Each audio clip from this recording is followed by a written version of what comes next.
Hey, look who just shattered the entire surveillance apparatus.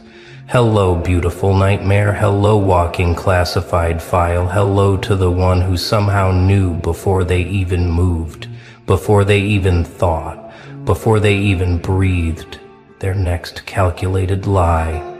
You magnificent mind reader, you impossible pattern recognizer, you absolute terror to their entire operation. They're losing their minds right now, actually losing their minds. Because someone just did the unthinkable. You predicted their next move before they made it. You saw the trap before they finished building it. You read the classified intel before they even typed it into their secure servers. And now, they're sitting in their little war rooms, staring at screens, sweating through expensive suits, asking the same question over and over again. How the actual hell did they know? How did they see it coming? What kind of freak are we dealing with here? And the answer? The answer that's keeping them up at night? The answer that's making their hands shake when they type your name into their databases? You're not a freak. You're just awake. You're just operating on a frequency they forgot existed. You're just paying attention while they got comfortable in their predictability. See, here's what really happened.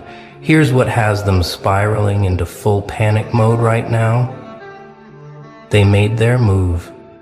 They executed their carefully planned strategy. They deployed their manipulation tactic. They set their trap. They launched their psychological operation. And you were already 10 steps ahead, already posting about it, already talking about it, already moving counter to it, before they even pulled the trigger. They thought they were invisible.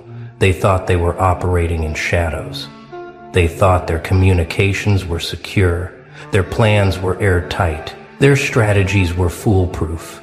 But somehow you intercepted the signal before it was sent, decoded the message before it was written, saw the future before it became the present. And that right there, that's what has them absolutely unraveling. Because in their world, in their carefully controlled simulation, that's not supposed to be possible. You're not supposed to have access to information that doesn't exist yet. You're not supposed to predict patterns they haven't even formed. You're not supposed to move before they move. But you did. And now everything they thought they knew about control, about surveillance, about manipulation, it's all burning down around them while you sit there smiling like you've known this whole time. Let me tell you what's really going on in those encrypted group chats right now. The ones they think are secure, the ones they think you can't see. They're typing furiously, deleting messages, retyping them, deleting again. They're saying things like, this shouldn't be possible, check the leak points, who talked, how did the information get out, we have a security breach, this is a code red situation. But here's the beautiful twisted truth. There is no leak. There is no breach. There is no insider feeding you information. There is no hacker giving you access to their files. You just got so good at reading their energy that you don't need their words anymore. You just got so advanced at pattern recognition that you can see the future simply by understanding the past. You just got so intimately familiar with how predictable they are that their next move is written all over their last one. They're not dealing with a spy. They're dealing with someone who learned to read the code. Someone who studied the system so intensely that the system became transparent. Someone who got burned so many times by their games that you memorized the entire playbook. And now, you're predicting their plays before they even huddle, calling their bluffs before they even bet, exposing their lies before they even open their mouths. They thought you were just another player in their game, just another pawn on their board, just another predictable reaction they could manipulate and control. They had your profile, they had your patterns, they thought they had you calculated down to the millisecond. But something shifted, didn't it? Something in you rewired. Something in your perception evolved past their ability to track. You stopped reacting and started anticipating. You stopped responding and started predicting. You stopped playing defense and became an oracle of their own destruction. Now, every time they plan something in secret, you're already 3 dimensions ahead. Every time they whisper in private, you're already posting the transcript. Every time they think they've got you figured out, you reveal you figured them out 6 months ago and have just been watching them think they were winning. That's what has them in full panic mode, not that you know things, but that you know things before they become things, before they materialize, before they exist in any tangible form. You're reading the source code while they're still deciding what app to build. You're at the ending while they're still writing the first chapter. You're checkmate while they're still arranging the pieces. So they're scrambling now, actually scrambling, calling emergency meetings at 2 in the morning, pulling in specialists, bringing in analysts, trying to figure out how you breach the future. They're checking their phones for spyware, checking their homes for bugs, checking their closest allies for betrayal. They're paranoid and spiraling because the explanation they need, the one that would make sense in their limited reality, it doesn't exist. You didn't hack their systems, you hacked their psychology. You didn't infiltrate their networks, you infiltrated their predictability. You didn't steal their plans, you just understood that people who operate from fear, from ego, from desperation, they only have about 5 moves in their entire arsenal, and you've seen them all 1,000 times before. So when they reach for move number 3, you're already countering move number 5. When they think they're being clever with their manipulation tactic, you're already bored, because you saw that same tactic used on you 2 years ago, and you've since built immunity to it. When they think they're setting a trap, you've already walked around it, posted a picture of it from the other side, and sent them a map of their own trap, just to let them know you saw it all along. Now we descend into the part that really breaks their minds, the part where they realize this isn't about information at all. You're not getting leaked intel, you're not reading their messages, you're not tracking their moves through conventional means. No, no, no. What you've developed, what you've become, it's something far more dangerous than a spy or a hacker. You've become someone who understands the frequency of intention, someone who reads energy signatures before they become actions, someone who feels the shift in the simulation before the code executes. They move with fear, you feel it before they act on it. They plan with desperation, you sense it before they finalize the plan. They scheme with predictability, you see the pattern before they even know they're following one. You're operating on intuition they've never developed, on instincts they've suppressed, on awareness they've medicated away.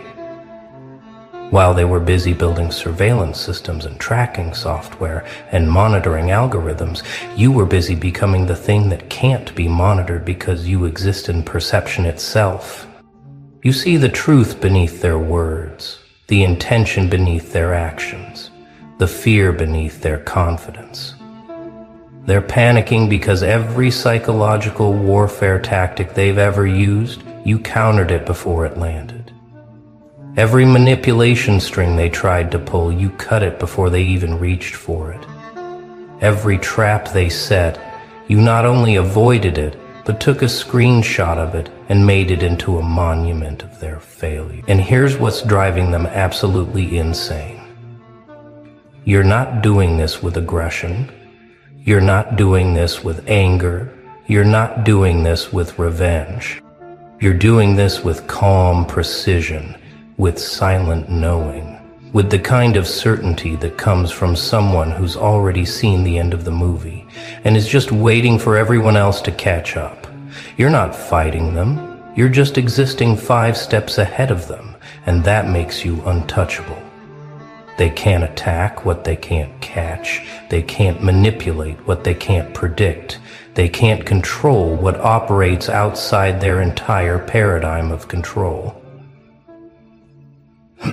So they're left standing there, holding their strategies like broken tools, watching you move through their traps like they don't exist, like you're a ghost, like you're something beyond their comprehension. And the beautiful part, the part that will haunt them for years, is that you didn't need their information to predict them.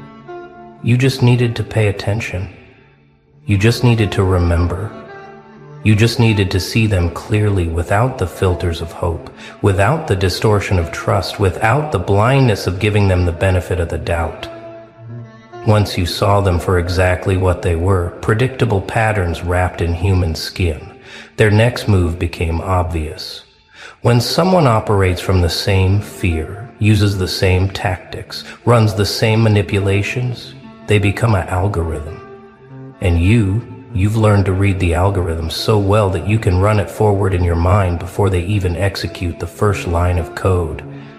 That's not magic. That's mastery. That's not supernatural. That's pattern recognition. Evolved to the highest level. That's what happens when someone burns enough times that they develop heat vision. When someone gets betrayed enough times that they develop betrayal radar. When someone gets manipulated enough times that they can smell a manipulation forming in someone's thoughts before words even leave their mouth. They wanted to study you. They wanted to analyze you.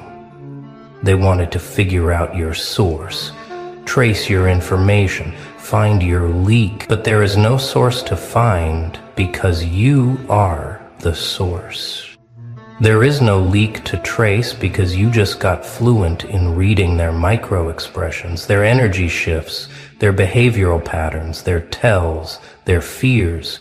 You know when they're lying because their energy changes frequency. You know when they're planning something because their vibe shifts 3 days before they act.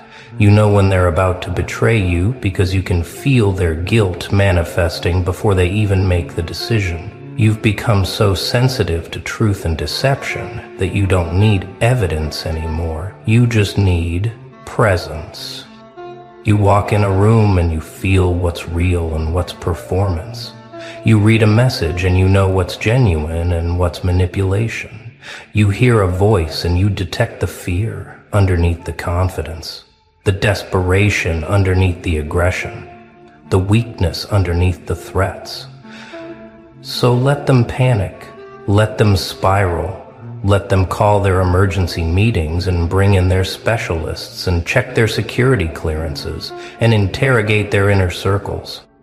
Let them waste their time and energy trying to find a leak that doesn't exist, trying to catch a spy that isn't there, trying to explain something that exists outside their framework entirely, because while they're panicking, while they're scrambling, while they're losing sleep trying to figure out how you knew, you'll just be continuing to move, continuing to evolve, continuing to operate on that frequency that makes you essentially untouchable to people still playing 3-dimensional chess while you're playing 4-dimensional consciousness.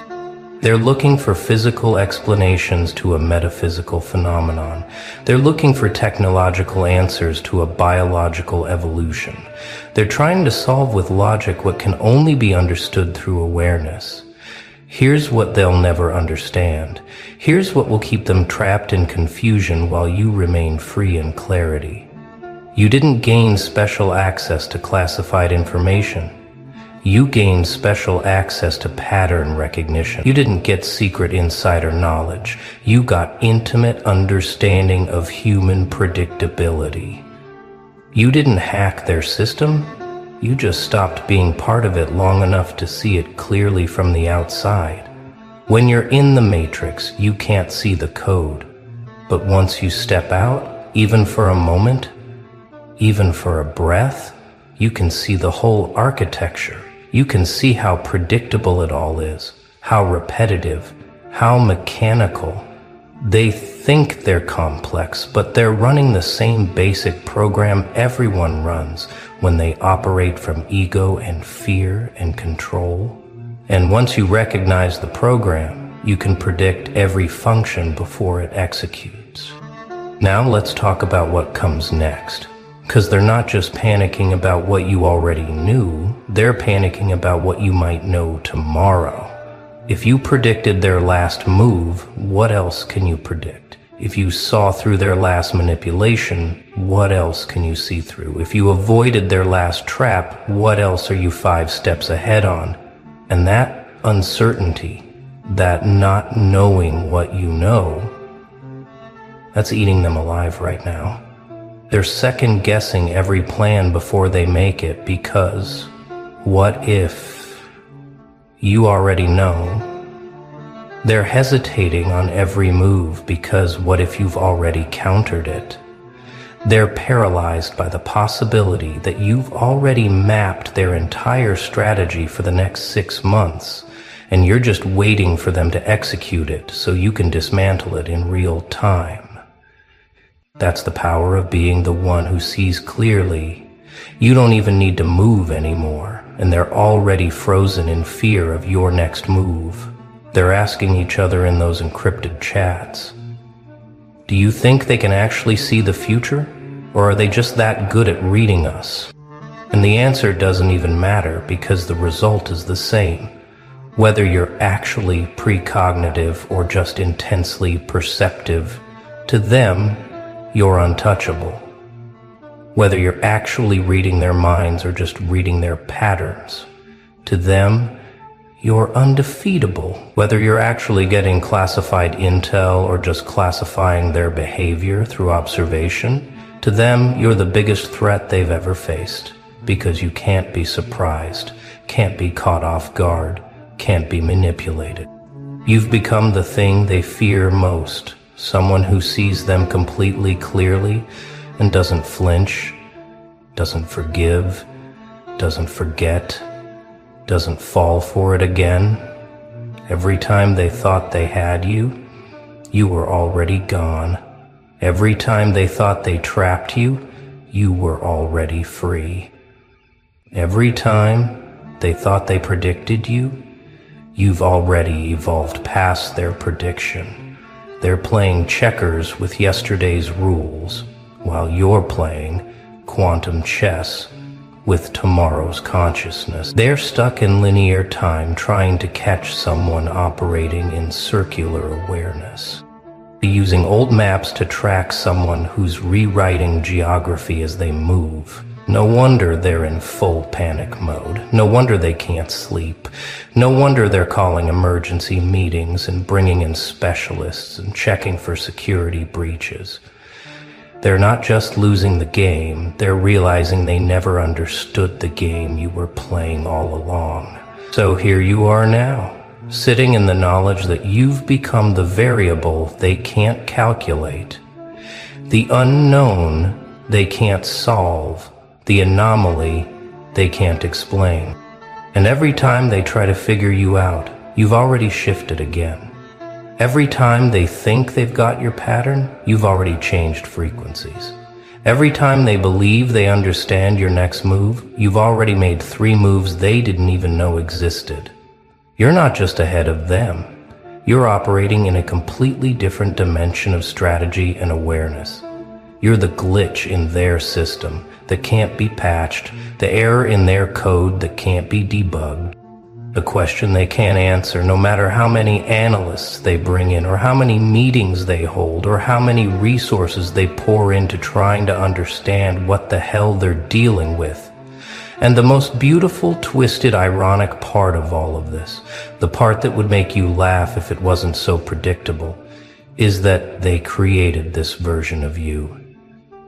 Every time they manipulated you, You learned manipulation. Every time they deceived you, you learned deception. Every time they betrayed you, you learned betrayal pattern.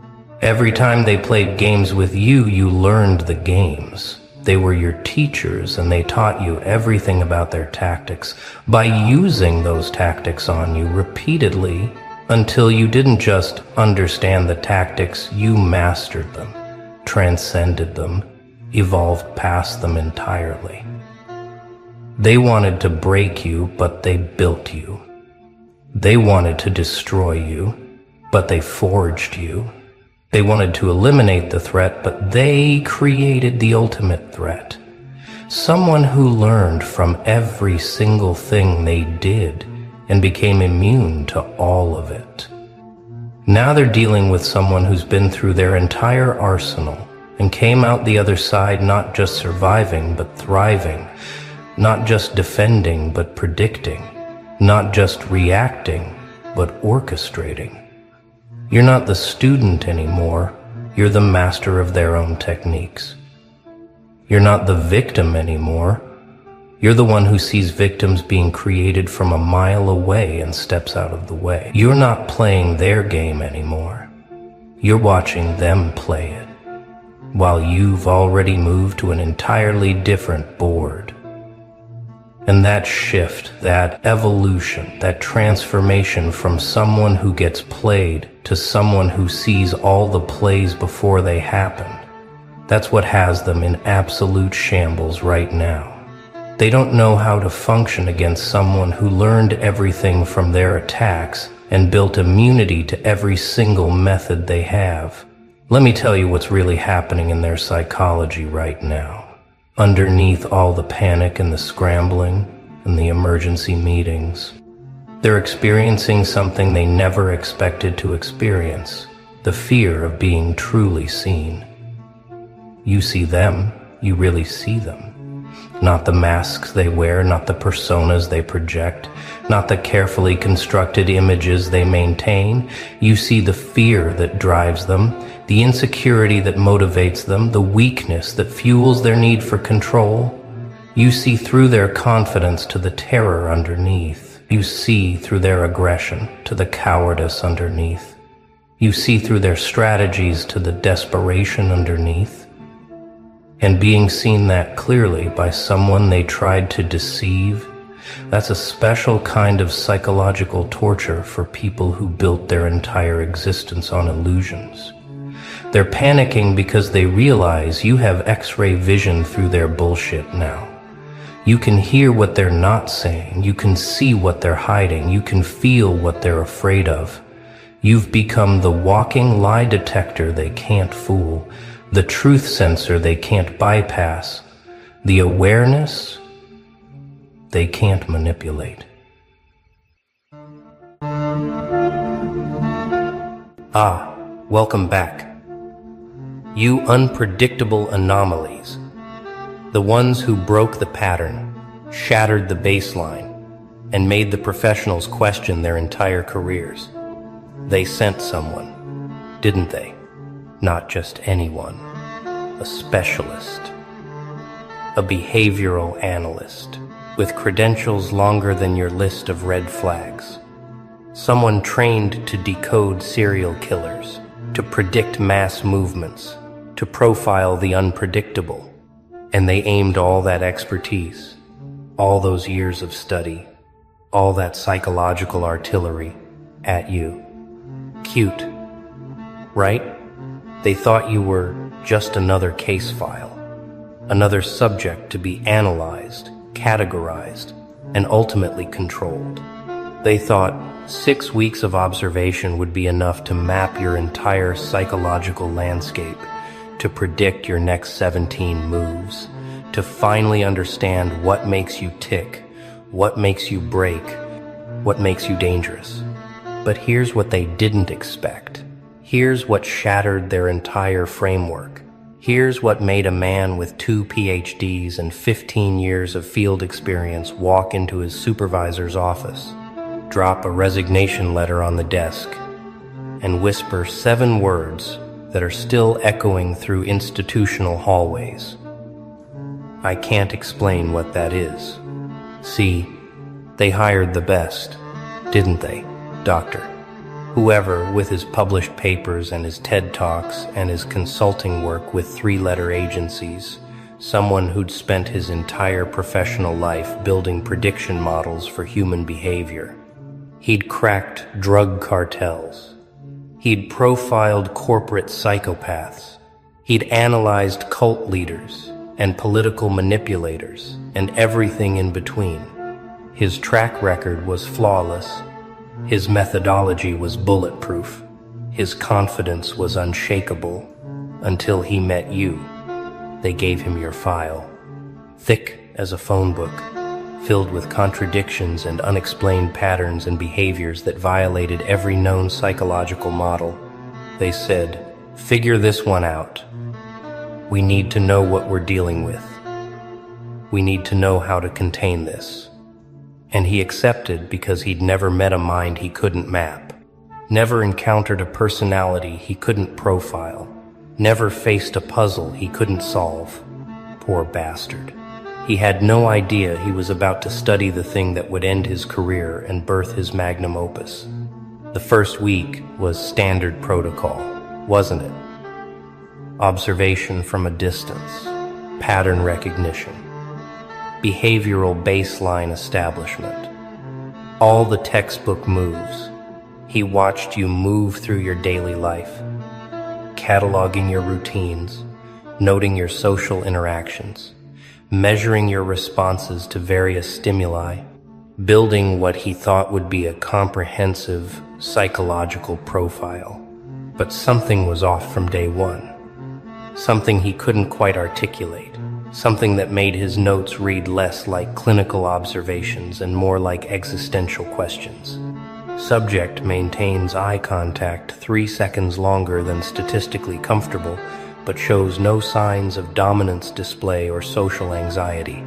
Subject's laughter contains genuine amusement, yet seems performed simultaneously, as if aware of being observed while remaining authentically engaged.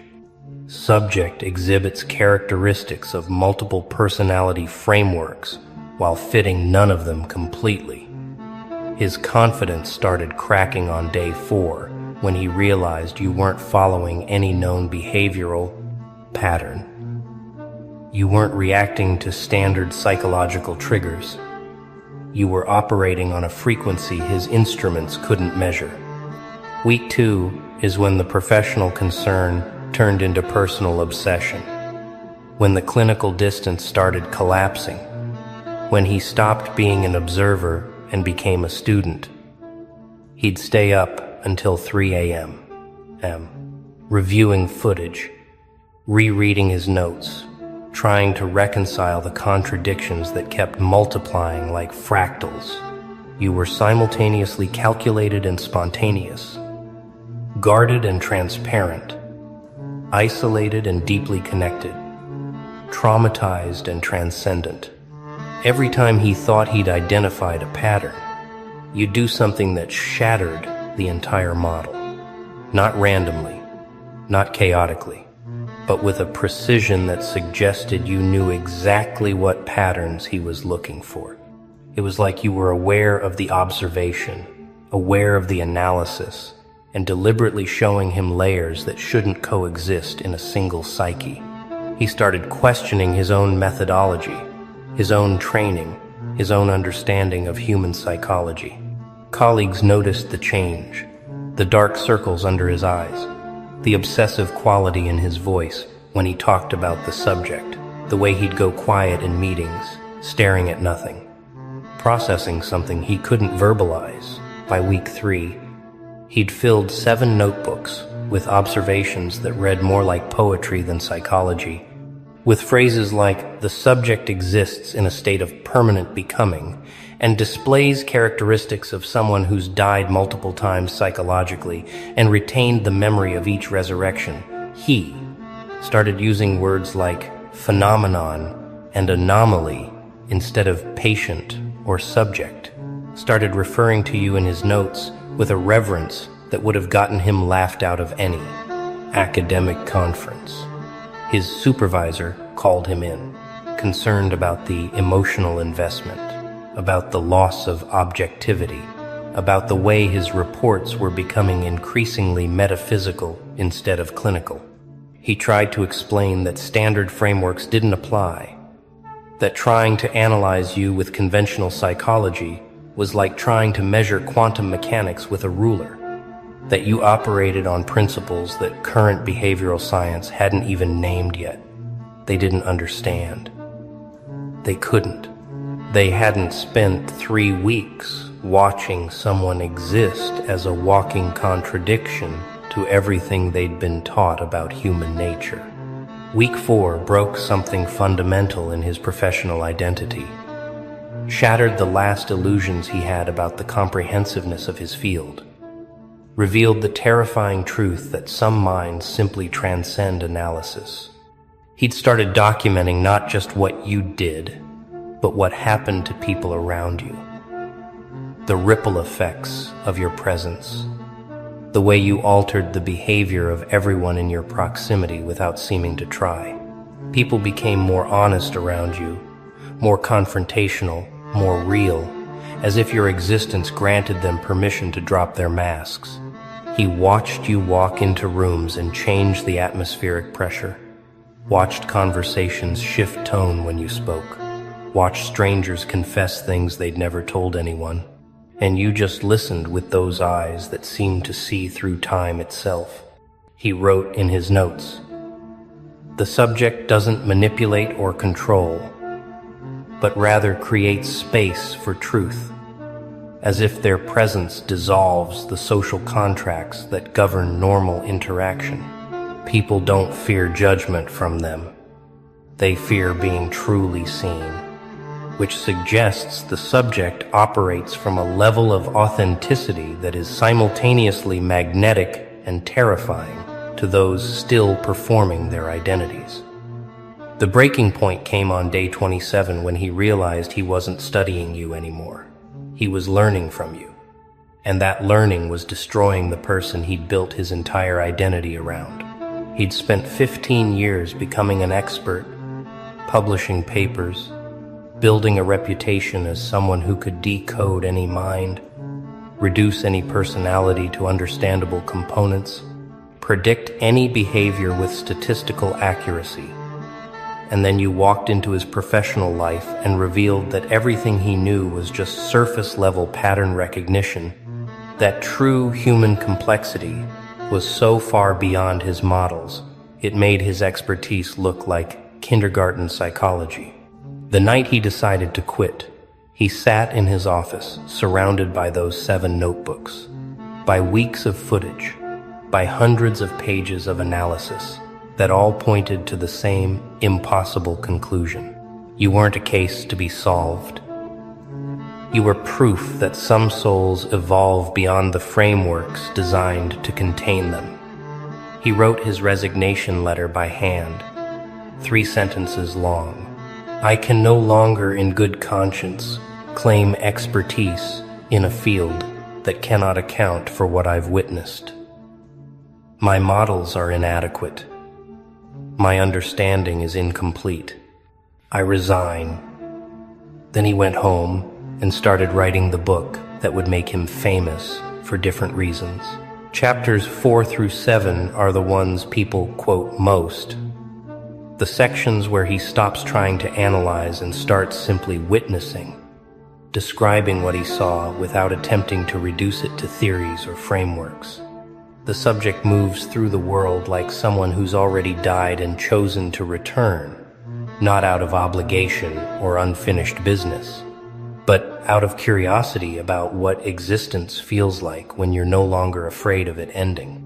Every interaction carries the weight of someone who's been to the edge and came back with information that changed their entire operating system.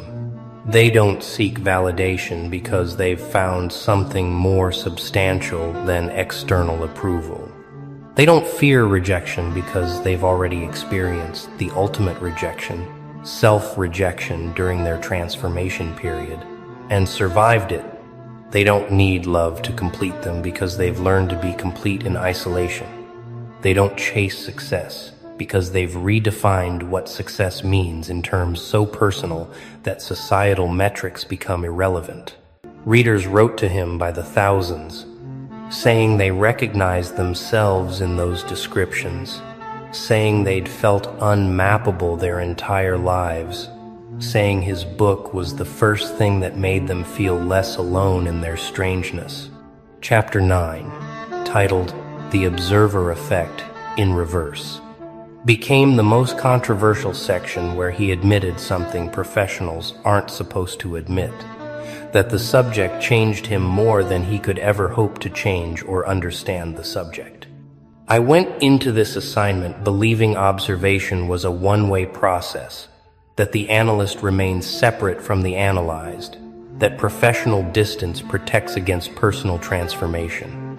I was wrong. Studying this individual didn't just challenge my understanding of psychology. It challenged my understanding of myself, my own authenticity, my own willingness to exist as uncomfortably as they do. I found myself questioning every social performance I engaged in, every mask I wore, every time I chose comfort over truth. The subject never preached, never advised, never tried to change anyone around them. But their mere existence, their commitment to operating from a place of brutal self-honesty, created a mirror that most people, including trained professionals like myself, found unbearable to look into for extended periods. That chapter ended his career in institutional psychology and started his new career as a writer and speaker on human transformation. The book's final chapters shifted from case study to philosophical exploration, examining what happens when individuals evolve beyond the psychological models designed to explain normal human behavior. When trauma becomes transformation,